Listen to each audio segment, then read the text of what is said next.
வணக்கம். உள்ளது உள்ளபடி நிகழ்ச்சியை வழங்குவதற்காக ஹேமராகேஷ். இன்றைய உள்ளது உள்ளபடி நிகழ்ச்சியில் தேனி மாவட்டத்தில் மேற்கு தொடர்ச்சி மலை அருகே நியூட்ரினோ ஆய்வு மையம் அமைக்கப்பட இருக்கிறது என்கின்ற ஒரு தகவல் வெளியானதுடன் அங்கே பலவிதமான சர்ச்சைகள் ஏற்பட்டிருக்கின்றன. நியூட்ரினோ ஆய்வு மையம் அமைய இருப்பது அந்த பகுதி சுற்றுச்சூழலுக்கு ஒரு மிகப்பெரிய கேடை விளைவிக்கும் என அந்த பகுதி மக்களும் பல அரசியல் கட்சித் தலைவர்களும் அதற்கு எதிராக போராட்டங்களை நடத்தி வரக்கூடிய சூழ்நிலையில் இந்த நியூட்ரினோ ஆய்வு மையம் அமைப்பது என்பது அறிவியல் வளர்ச்சியை அடுத்த கட்டமாக நகர்வை நோக்கி இருக்கக்கூடிய ஒரு நிலை ஏற்படும் என்றும் அறிவியலில் ஒரு அபரிமிதமான வளர்ச்சியை இந்த நியூட்ரினோ ஆய்வு மையத்தை அமைப்பதன் மூலம் எட்ட முடியும் என்று அறிவியல் விஞ்ஞானிகள் தெரிவிக்கிறார்கள். ஆக இந்த நியூட்ரினோ மையம் அமைப்பது குறித்து மக்களுக்கு இருக்கக்கூடிய அச்சத்தை போக்க அரசு என்ன நடவடிக்கை எடுத்திருக்கிறது?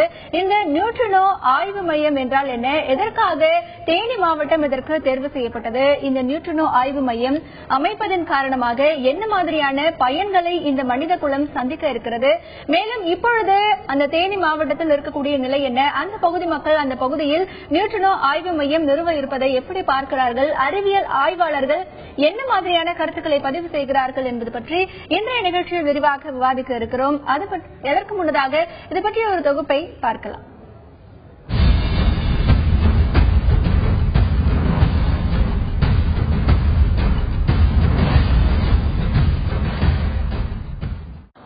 தேனி மாவட்டம் தேவாரம் அருகே 1500 கோடி ரூபாய் மதிப்பில் அணுசக்தி, அறிவியல் மற்றும் தொழில்நுட்ப துறைகளின் உதவியுடன் நியூட்ரினோ ஆய்வு மையம் அமைக்க மத்திய அமைச்சரவை ஒப்புதல் அளித்துள்ளது.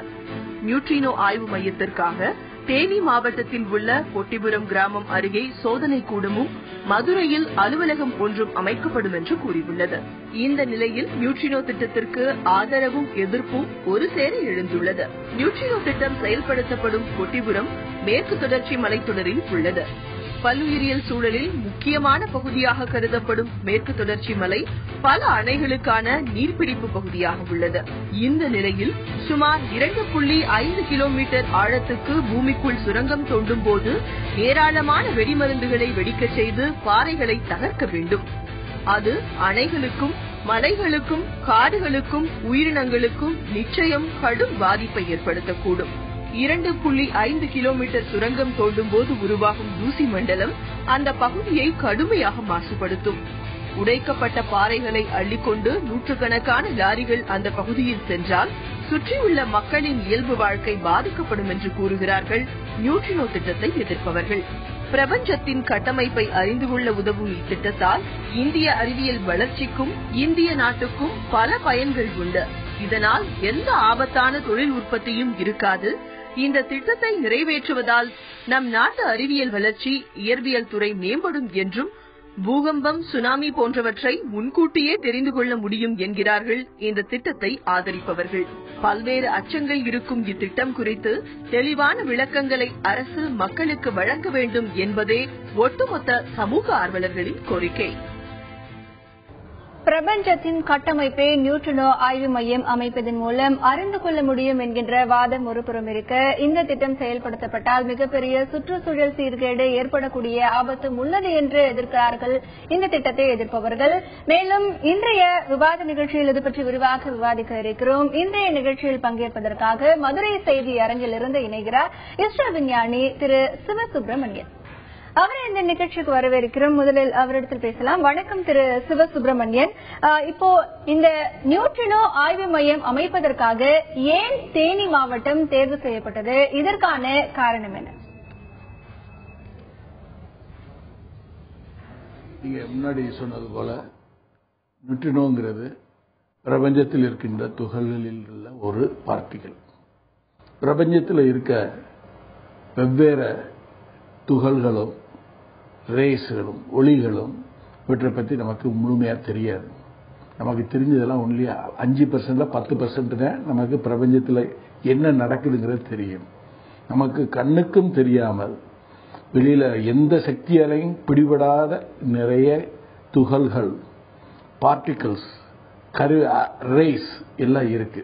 இது எங்கிருந்து வருதுங்கிறத பற்றி ஒரு சின்ன ஒரு விளக்கம் நான் கொடுத்துக்கிறேன். சூரியனிலிருந்து, சூரியன்கிறது அக்கினி பிளம்பு, அதில் ஃபியூஷன் நடக்குது. சில கேஸ் எல்லாம் ஃபியூஷன் ஆற சமயத்தில் 2 புரோட்டான்ஸ் சேர்ற சமயத்தில் அது வந்து ஹீலியம் 2ங்கிற ஒரு கேஸா மாறி அது ஒரு பீட்டா டிகேங்கிற ஒரு டிகே வந்து நமக்கு செலுத்துது. அது பிரபஞ்சத்தில் வருது. பீட்டா டிகேயோட டியூட்டோரியம்ங்கிற ஒரு ஐசோடோப்பும் அங்கே உருவாகி அதிலிருந்து அதிகமான போட்டான்ஸ்களும் காஸ்மிக் ரேஸ்களும் இன்ஃப்ராரெட் ரேஸ்களும் துகள்களும் பார்ட்டிகல்ஸும் வெளியே பிரபஞ்சத்துக்கு வந்துகிட்டு இருக்கு. இது இப்படி வர்றதுல நியூட்ரினோங்கிறது ஒரு துகள்கள். சூரியன்லேருந்து வரக்கூடிய மிக அதிகமான துகள்கள்ல பார்த்தீங்கன்னா போட்டான்ஸ்ங்கிற துகள் தான் நமக்கு ஒளியை கொடுக்குது, லைட்டை. இன்னொரு துகள் வந்து நியூட்ரினோஸ்ங்கிறது. இந்த நியூட்ரினோஸ்ங்கிறதுக்கு எலக்ட்ரிக் சார்ஜ் கிடையாது, வெயிட் கிடையாது. இது ஒரு பக்கத்தில் பட்டு இந்த சைடு போயிடும், இதை எந்த பக்கமும் திருப்ப முடியாது. இப்பேற்பட்ட தன்மையுடைய நியூட்ரினோஸ் வந்து பிரபஞ்சத்தில் வந்து எல்லா கிரகங்கள்லையும் பட்டு எல்லா கிரகங்கள் மூலமாகவும் வெளியே போயிட்டு இருக்கு. இந்த நியூட்ரினோஸ்ங்கிறது வந்து 3 வகைப்படும். அதை பற்றி நான் பின்னாடி சொல்றேன். இந்த நியூட்ரினோஸை பற்றிய ஆய்வு இதுவரைக்கும் 1972 செஞ்சிருக்காங்க. செஞ்சு பார்த்ததுல சரியான தகவல்கள், முழுமையான தகவல்கள் கிடைக்கல. ஏன்னா சூரியனிலிருந்து வரக்கூடிய இந்த நியூட்ரினோஸ்ங்கிறது 3 வகையான நியூட்ரினோஸ். இந்த நியூட்ரினோஸ் வந்து எலக்ட்ரான் நியூட்ரினோஸ்பாங்க, மியான் நியூட்ரினோஸ்பாங்க, டோன் நியூட்ரினோஸ்பாங்க. இதுதான் எல்லா புத்தகத்திலும் எழுதியிருக்கு. இந்த எலக்ட்ரான் நியூட்ரினோஸ்ங்கிறது வந்து சூரியனில் ஏற்படுகின்ற ஃபியூஷன்லேருந்து வரக்கூடிய இந்த நியூட்ரினோஸ் பீட்டா டிகே ஆகி நம்ம வரப்போறப்ப ஹை எனர்ஜியா வருது. இந்த ஹை எனர்ஜியா வர்றது பூமியை அடையிறதுக்கு முன்னாடி பூமியை சுற்றி இருக்க அட்மாஸ்பியரும் பூமியை சுற்றி நிறைய ஹை எனர்ஜி பார்ட்டிகல்ஸ் இருக்கு. அது பேர் வேனலான் பெல்ட்னு சொல்லுவோம். ராக்கெட்டில் நாங்கள் ராக்கெட் அனுப்புறப்ப இல்லை செயற்கைக்கோள் அனுப்புறப்ப இந்த வேனலான் பெல்ட்டை தாண்டி போகணும். அதுதான் ஒரு பெரிய கண்டம்னு நாங்கள் சொல்லுவோம். அதாவது ஹை எனர்ஜி பார்ட்டிகல் பூமியை பாதுகாத்து கொண்டு இருக்கின்றன. இந்த நியூட்ரினோஸ் அந்த ஹை எனர்ஜி சூரியன்லேருந்து வர்றப்ப இந்த ஹை எனர்ஜி வந்து இதில் பட்டு லோ எனர்ஜியா மாறிடுது. லோ எனர்ஜியா வந்து நம்ம பூமியில் நமக்கு படுது. இதனால யாருக்கும் எந்த விதமான தீங்கும் கிடையாது. பூமியில் நம்ம மேலே பட்டு கீழே போயிருது. இந்த சைடு பூமியில பட்டு நமக்கு மறு சைடில் போயிருது. எதையும் துளைத்து கொண்டு பெனிட்ரேட் பண்ணி செல்லக்கூடிய சக்தி உள்ளது இந்த நியூட்ரினோஸ்ங்கிறது. இது நம்ம சாப்பிடுற சாப்பாடு இயற்கையிலிருந்து வரக்கூடிய பீட்டா டிகேயிலிருந்தும் இந்த நியூட்ரினோஸ் உண்டாக வாய்ப்புகள் இருக்கு. சூரியனிலிருந்து வரக்கூடிய பார்த்தோம்னா 1000 கோடி ட்ரில்லியன்ஸ் அளவுள்ள நியூட்ரினோ துகள்கள் பூமிக்கு அல்லது பிரபஞ்சத்துக்கு பரவி கொண்டு இருக்கு. அது வந்து நம்ம மேல பட்டு நம்ம அங்கிட்டு போகுது. இதை நம்ம கேரக்டரைஸ், இதனுடைய வடிவமைப்பு என்ன, அதனுடைய தன்மை என்ன, அது எவ்வாறு பிரபஞ்சத்தில் டிராவல் பண்ணுது, இப்படிங்கிற தன்மைகளை நம்ம புரிஞ்சுக்கிட்டோம்னா விஞ்ஞான வளர்ச்சிக்கு பிற்காலத்தில் ரொம்ப வசதியா இருக்குங்கிறது மூலதானமான கருத்து. இதை ஏன் செய்யணுங்கிற கேள்வி நீங்க முன்னாடி கேட்டீங்க. அந்த காலத்தில் எலக்ட்ரானை கண்டுபிடிச்சாங்க. போஹாருங்கிறவர் அணுவை பிழைந்தால் அணுவுக்குள்ள இருக்கிறது என்னென்னங்கிறத பத்தி கண்டுபிடிச்சாங்க. அந்த எலக்ட்ரானை கண்டுபிடிச்சதுனாலதான் அடுத்து வந்து ஃபாரடே வந்து எலக்ட்ரிசிட்டியை உருவாக்கினார். 2 எலக்ட்ரான் போற சமயத்தில் எலக்ட்ரான்ஸ் மூவ்மெண்ட் தான் இட்ஸ் கால்ட் எலக்ட்ரிசிட்டின்னு சொன்னாங்க. அதுபோல இன்னைக்கு நம்ம நியூட்ரானை பத்தி தெரிந்து கொண்டு அதனுடைய தன்மையை புரிந்து கொண்டால் பிற்காலத்தில் நம்ம வரக்கூடிய நானோ டெக்னாலஜிக்கோ அல்லது மெடிக்கல் டெக்னாலஜிக்கோ அல்ல ராக்கெட் டெக்னாலஜிக்கோ இது உபயோகமாக இருக்குங்கிற கருத்துல நம்பிக்கையோட இந்த பேசிக் ரிசர்ச்சை தொடங்குறாங்க. இந்த ரிசர்ச்சை வந்து உலகத்தில் 2-3 கண்ட்ரி, பிரான்ஸ், அமெரிக்கா.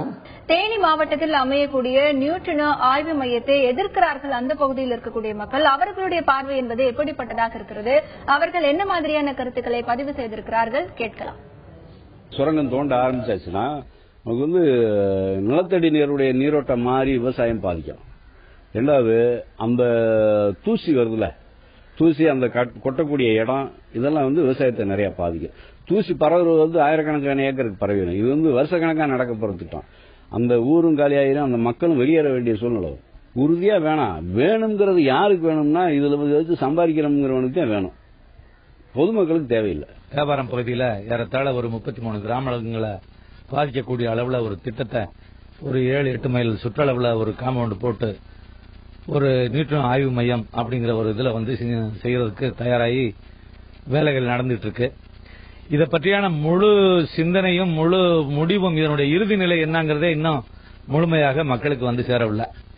இந்த கண்டிஷன்ல வந்து அதெல்லாம் அந்த பாறையை குடையும் போது 2 கிலோமீட்டர் 3 கிலோமீட்டர் குடைஞ்சு எடுக்கிறப்ப ஏற்படக்கூடிய பாதிப்பு, இந்த நிலத்தினுடைய தன்மையும் நிலத்தினுடைய நீர்மட்டத்தினுடைய தன்மையும் போக்குகள் மாறுங்கிற மாதிரி எல்லாம் ஒரு அச்சம். செறிவூட்டப்பட்ட நியூட்ரினோக்கள் அழைக்கப்படுற இந்த நியூட்ரினோக்களை உலகத்தில் இருக்கிற அத்தனை நியூட்ரினோ ஆய்வகத்திலிருந்தும் இங்க அனுப்ப போறாங்க. ஐகால் என்று அழைக்கப்படுகிற அயன் கலோரிமீட்டர்ல அதை ரிசீவ் பண்ண போறாங்க. இப்படி இந்த நியூட்ரினோக்களை செறிவூட்டி அனுப்புகிற பொழுது அது செல்கிற வழியெல்லாம் நியூட்ரினோ கதிர்வீச்சை வெளியிடும்.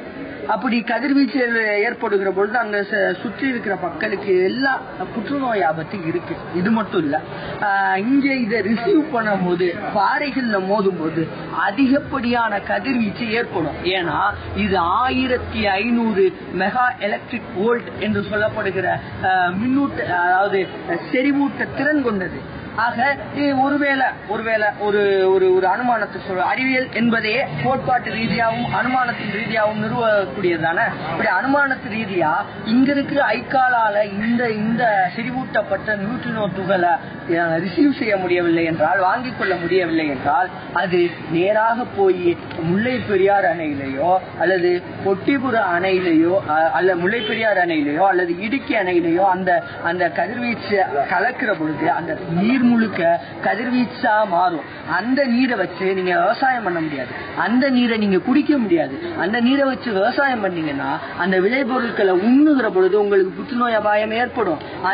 அந்த நீரை குடிச்சீங்கன்னா உங்களுக்கு கண்டிப்பாக புற்றுநோய் அபாயம் ஏற்படும். ஆக நாங்கள் இன்றைக்கு பேசுவதுங்கிறது அறிவியலுக்கு எதிராக பேசுறோம். நாங்கள் அறிவியலா பேசுறோம். நாங்கள் பேசுவது கன்ஸ்ட்ரக்டிவ் சயின்ஸ், அவர்கள் பேசுவது டிஸ்ட்ரக்டிவ் சயின்ஸ். தேனி மாவட்டத்தில் நியூட்ரினோ ஆய்வு மையம் அமைய இருப்பது குறித்து பல்வேறு விதமான பயங்கள், அச்ச உணர்வுகள் அந்த மக்களிடையே இருப்பது குறித்து நாம் தெளிவாக பார்க்க முடிந்தது.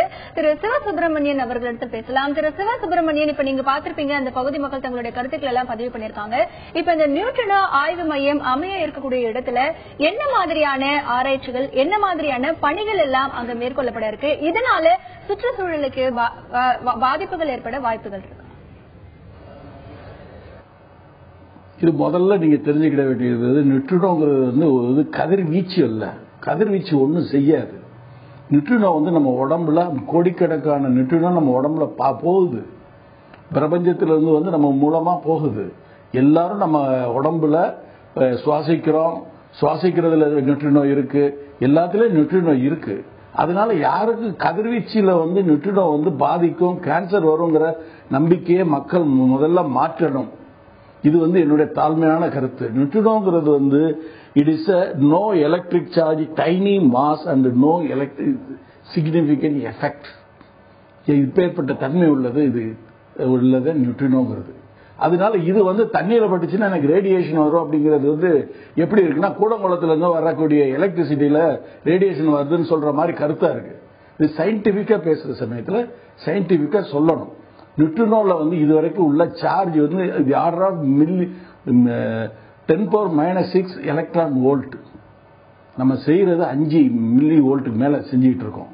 அதனால ரேடியேஷன் வந்து நியூட்ரினோ மூலமாக பரவுங்கிறது வந்து ஒரு தவறான கருத்து. அந்த கருத்தை மாற்றணும். அதை மாற்ற வேண்டிய பொறுப்பு சமுதாயத்துக்கு உண்டு. அதே போல அதை சொல்ற கவர்மெண்ட்டுக்கும் உண்டு, கவர்மெண்ட் சொல்லிக் கொடுக்கிற இன்ஸ்டிடியூஷனுக்கும் உண்டு. இவங்க வந்து அந்த மக்களுக்கு வந்து இந்த தவறான கருத்தை முதல்ல மாற்றணும். 2வது பாயிண்ட், இத கொடைகிறது வந்து மலையை கொடைகிறதுனால சுற்றுப்புற சூழ்நிலை மாறும் அப்படிங்கிறாங்களே. இவங்க மலையை கொடைகிறது வந்து அம்பரப்பருங்கிற மலையில 1.3 கிலோமீட்டர் கீழே ஹரிசாண்டலா ஒரு ஹோல் போடுறாங்க. ஹோல் போடுறது வந்து பர்மனண்டா போடுறாங்க. இது வந்து வாழ்நாள் முழுவதும் அந்த ஹோல் போட்டுக்கிட்டே இருப்பாங்கன்னு சொல்ல முடியாது. ஒண்ணு, இந்த ஹோல் போட்டு இதை கான்கிரீட் போட்டு செஞ்ச பிறகு இதுல இருந்து எந்த விதமான சுற்றுச்சூழலும் எஃபெக்ட் ஆகாது. ஒன்று. 2வது, இந்த ஹோல் வந்து போடுறது வந்து 2 லாரி போறதுக்கு உண்டான சைஸ் 21 மீட்டர் டயமீட்டர்ல உள்ள சைஸ். இந்த அளவுக்குள்ள சுரங்கம் தோன்றது வந்து மெட்ராஸில் வந்து மெட்ரோ டியூப் ட்ரெயினுக்கு தோண்டினாங்க. அங்கே அப்போ சுற்றுச்சூழலை பாதிச்சிச்சா? அல்லது நீங்களே தான் கேட்குறீங்க, இப்போ தேனி போடிக்கும் கோட்டயத்துக்கும் எலக்ட்ரிக் ட்ரெயின் இது ரயில் பாதையை உண்டாக்கணும்னு சொல்லி ஒரு கோரிக்கை திட்டம் இருக்கு. அந்த போடிக்கும் கோட்டயத்துக்கும் இடையில ரயில் பாதை விட்டீங்கன்னா எத்தனை டனல் போடணும்?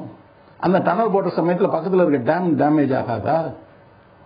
இப்ப இருக்க கருவிகள் மூலமாக ஒரு சுரங்கம் தோண்டுவது மிகவும் எளிமையாக மற்றவைகளை பாதிக்காமல் செய்யக்கூடிய தொழில்நுட்பங்கள் இப்பொழுது வந்துவிட்டது. 2வது பாயிண்ட், இதனால தூசி பறக்குங்கிறாங்க.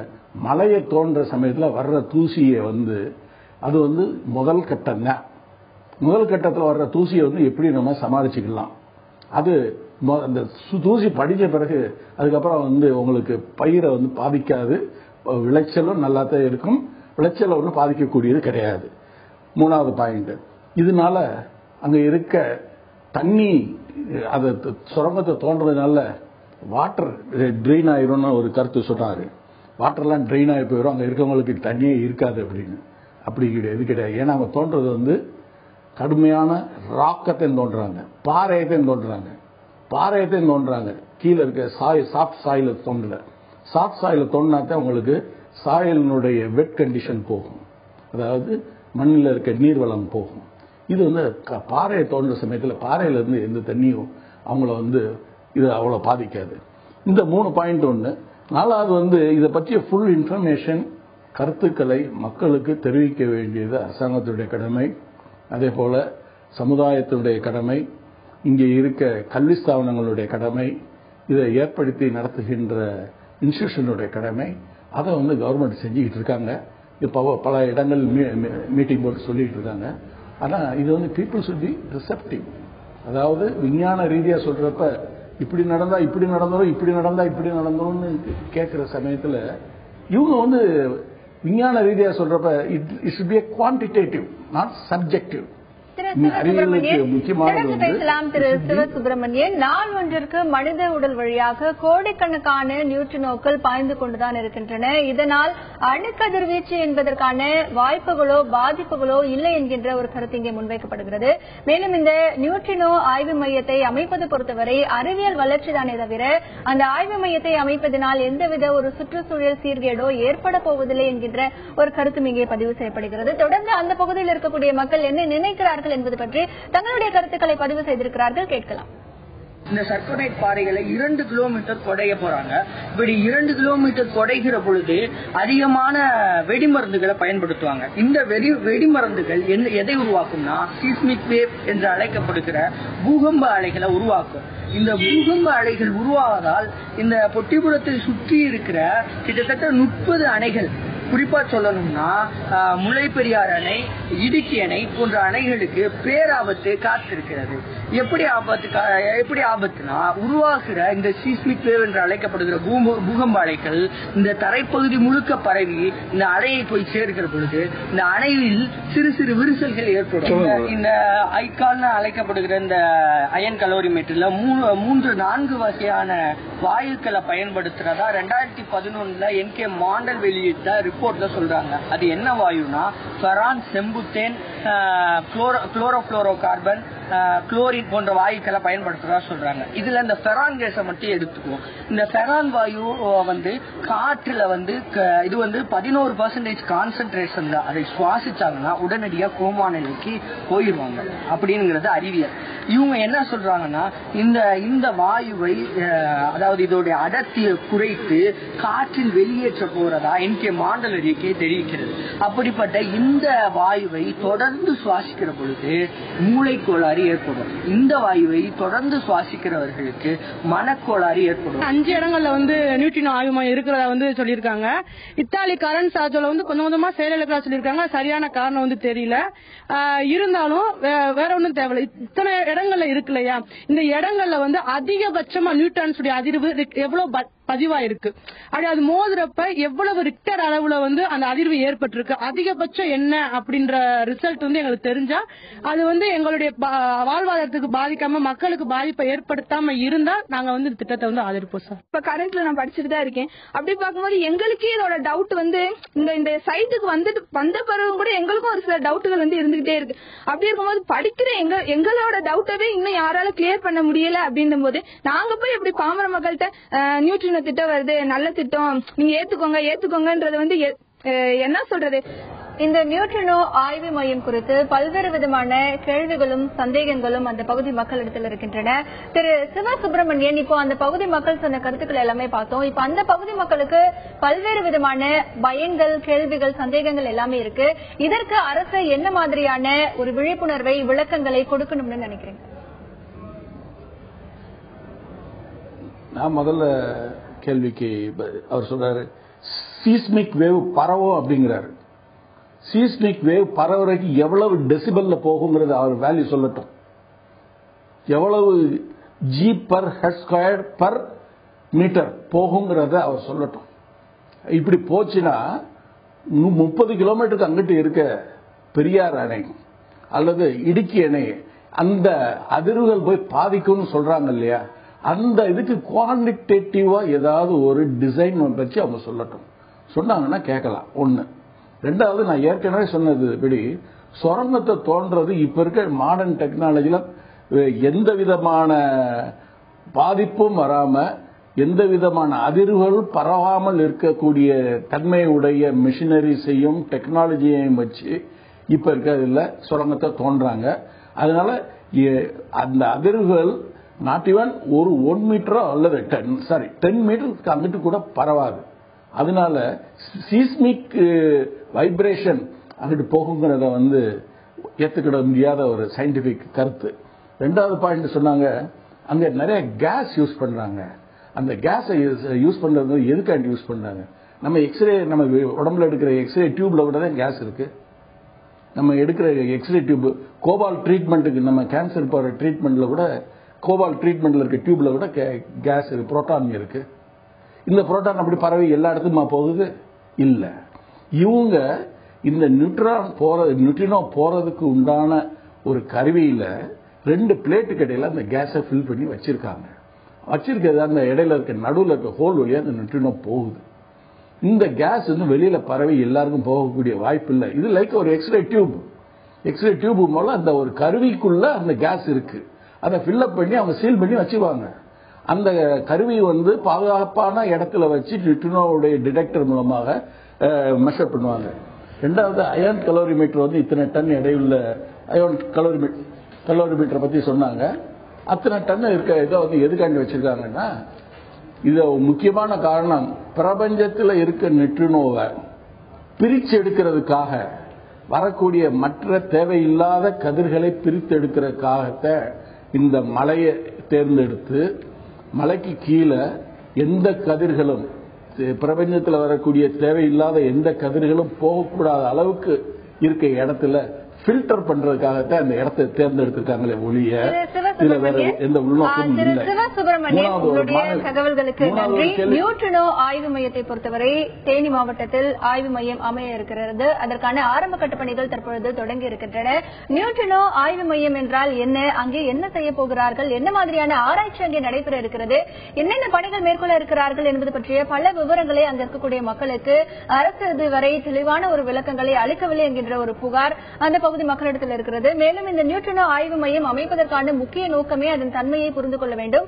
அது எதிர்கால விஞ்ஞான வளர்ச்சிக்கு ஒரு மிக முக்கியமான ஒரு பாதையை, அடுத்த கட்ட நகர்வை கொடுக்கும் என்கின்ற ஒரு பார்வை விஞ்ஞானிகள் மத்தியில் இருக்கிறது. அங்கே நியூட்ரினோ ஆய்வு மையம் அமைக்கப்பட்டால் சுற்றுச்சூழலுக்கு அது பாதிப்பை ஏற்படுத்தும், எங்களுடைய விளைநிலங்கள் எல்லாம் பாழாகும் என்கின்ற ஒரு பயமும் அந்த பகுதி மக்களிடத்தில் இருக்கிறது. ஆக இந்த மாதிரியான ஒரு பயத்தை போக்கி அவர்களுக்கான விழிப்புணர்வை ஏற்படுத்த வேண்டியது மிக முக்கியமான அரசின் கடமையாகவே பார்க்கப்படுகிறது. இதுதான் அங்க இருக்கக்கூடிய சமூக ஆர்வலர்களின் ஒட்டுமொத்த கோரிக்கையாக இருக்கிறது. இந்த நிகழ்ச்சியில் மதுரையிலிருந்து பங்கேற்ற திரு சிவசுப்பிரமணியன் அவர்களுக்கு நன்றி. மீண்டும் ஒரு உள்ளது உள்ளபடி நிகழ்ச்சியில் சந்திக்கலாம். இணைந்திருங்கள்.